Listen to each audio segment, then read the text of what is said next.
Hi guys, it's Ben from Heirloom Pianos. Today we're going to be replacing a set of action brackets on this Beale grand piano. I'm doing a video about this because it's a common repair with Young Chang derived instruments on the American market, but very few people realise that there's quite a large number of grand pianos that were produced by Young Chang for the Beale range in the early 90s that have this same issue as well. So just to give you a little bit of a backlog of the issues that you have with this instrument, Young Chang produced a very large range of pianos for different manufacturers and stencil brands throughout the 70s all the way through to, well, pretty much the early 2000s.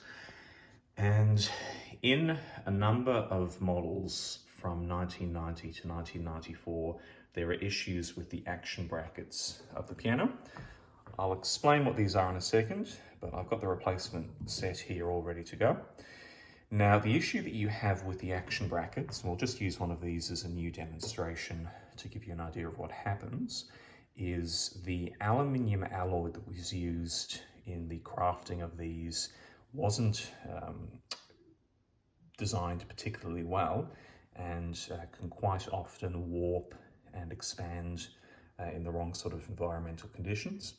And what this creates is quite serious issues with the regulation, and in some cases they can expand to the extent where it's actually impossible to pull the action out of the mechanism. So first off, we need to determine the issues associated with the piano and how these present themselves. So according to the Piano Technicians Guild, this problem is most common from instruments from 1990 to 1994. And with the Beale range of pianos, very commonly there are no serial numbers. So to actually find the date of the piano, you have to look underneath. So let me just backtrack here. So the place that they list the serial number of the piano is underneath the action keyboard. So if we just quickly go under here and have a quick look, you'll see that we have the lyre assembly here, and somewhere under here, I just have to remember where, there is a serial number. I think it might be just over here, I think. Yep, so most Young Chang serial numbers, just to give you an idea, this is the lyre assembly, so we're to the left of the lyre assembly, just underneath where the keyboard is.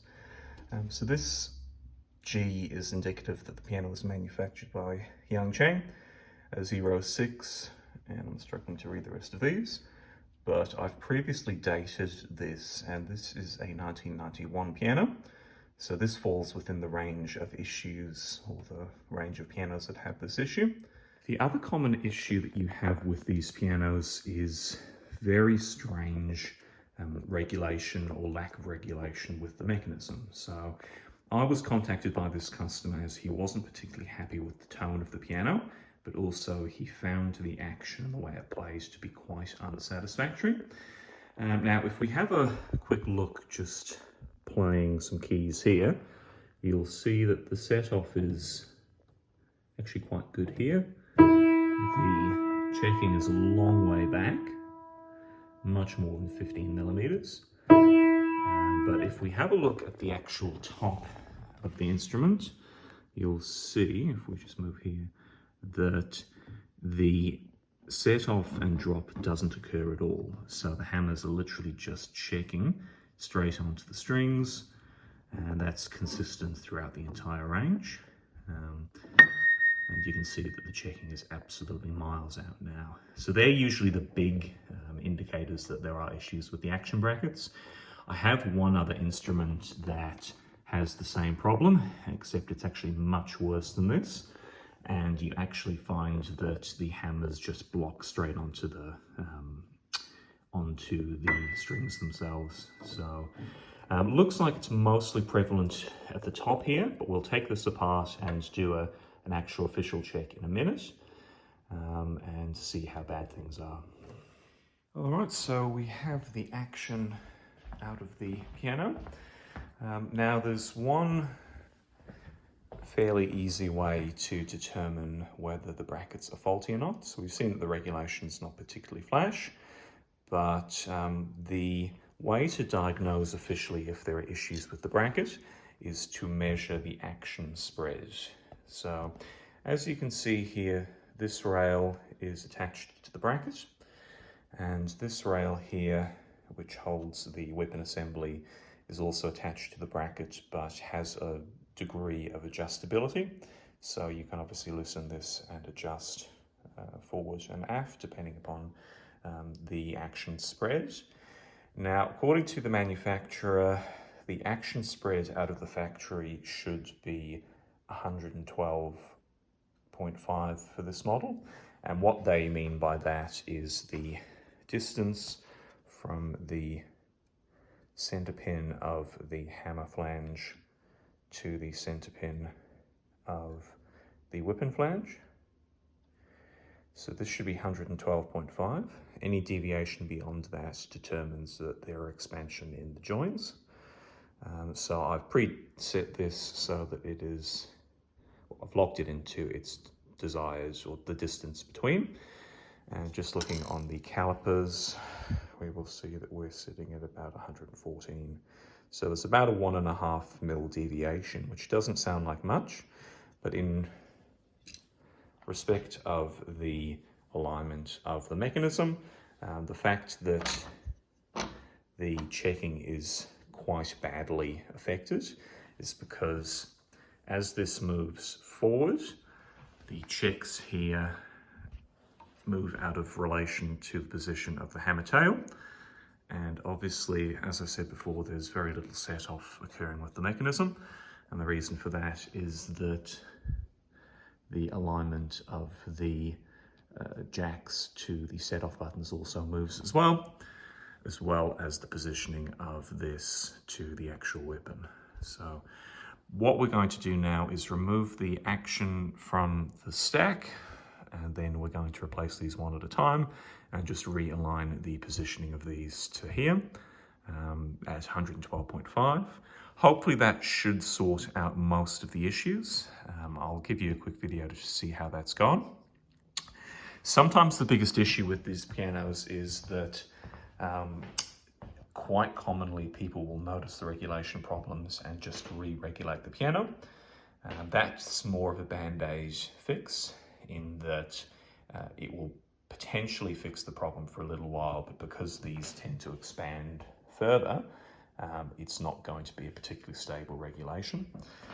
The other issue that you can run into is that quite commonly, and it's fine on here, it doesn't look like someone's actually done a lot of regulation adjustment on the piano, but quite often to compensate, you will find that someone has regulated the set-off buttons so that they're so low that they're literally sitting on the bottom of the thread.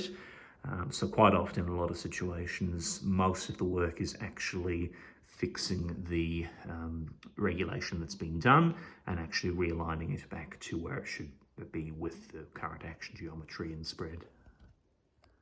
Now, something else I thought I'd quickly mention, and this is something I hadn't expected, but there's another way to prove that the action brackets have spread, and that is the fact that I'm in the process of removing the stack, and I'm going to have to put a lot of energy into carefully pulling it out, because as you can see here, the expansion is such that it's nigh on impossible to actually pull the stack out from these little gaps here. So I may actually have to jimmy it out with a not a crowbar, but a large spanner gently. But again, that's something else to keep in mind. And also, because the expansion can be up here, there are some situations where it's impossible to actually get the mechanism out of the piano without breaking these. Fortunately, that's not been the case in this exercise, but I'll pull these out now and we'll start the repair. All right, so the first bracket is off. And as you can see, I'm just comparing it with the positioning on this bracket here. And the first thing you'll notice is that there is quite a large deviation on the foot here.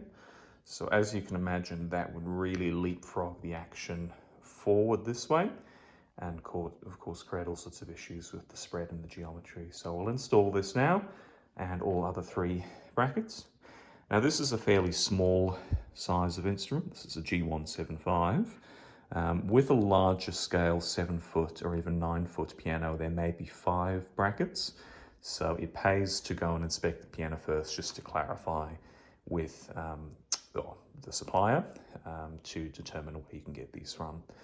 The other thing I should add, these are a set of brackets I bought from a retired chap that used to do a lot of work for Eloise, and he has a number of them available still. Alternatively, there's very limited supply access to these in Australia. So the best bet would be to go for Supply 88, who are an American company that supply aftermarket brackets. I'll put a link to their site on this video, so if you do need parts, they'd be the best people to contact.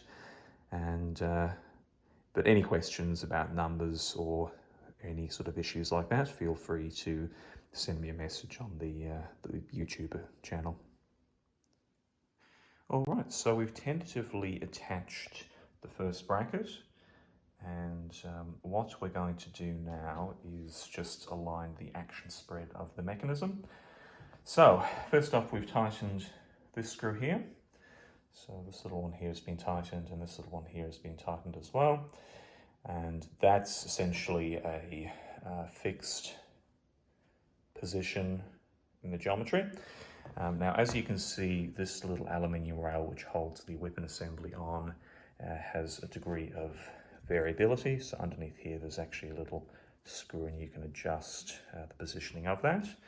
Now, from instruments, Young Chang pianos from 1990 to 1992 have an action spread of 112.5. And from 1992 onwards, that moves to 113.5. So it's important to determine with the serial number which instrument, which spread. This is a 1991 instrument, so this will have 112.5. So what I've done is I have a set of calipers or vernier here, and we have set that to about 112.5 just here. And obviously we have 2 defined points here. So the plan of action is to align the center pin here to the center pin here, which actually seems to be pretty close already. And then we'll tighten that, go through and repeat that with all of these, then reassemble the stack and see how much of a difference there is in the regulation. So we'll do that now, and we'll continue the video once that's all been done. All right, so all of the new brackets have been installed, and the action has been reattached to the keyboard.